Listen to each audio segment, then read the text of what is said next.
নতুন একটা ভিডিও নিয়ে চলে আসছি আপনাদের মাঝে। হ্যালো এভরিওয়ান, আসসালামু আলাইকুম সবাইকে। কি অবস্থা সবার? আজকের ভিডিওটা হতে যাচ্ছে মা কি বাসায় রান্না করলো, সারাদিনে কি করলাম এগুলো নিয়ে। তো আজকে বাসায় রান্না করতে আছে গরুর মাংস, তারপরে লাউ শাক, চিংড়ি মাছ।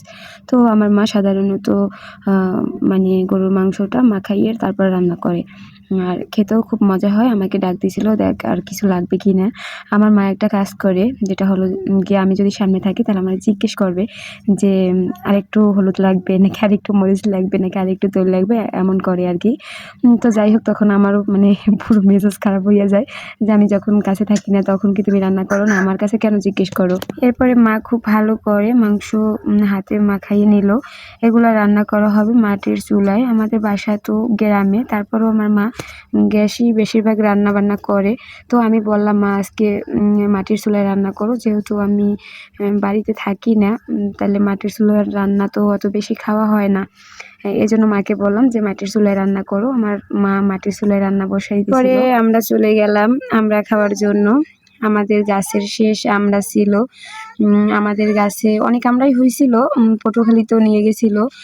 এরপরে বাড়িতে মানে এগুলো অবশিষ্ট ছিল, আমরাগুলো পেকেও গেছিল। পরে ওইগুলোই আর কি আমরা খেতে বসে গেলাম। মা কাটছিল আর আমরা পাশে বসে খাচ্ছিলাম, আমি, আমার ভাই, আব্বু, ছোট বোন।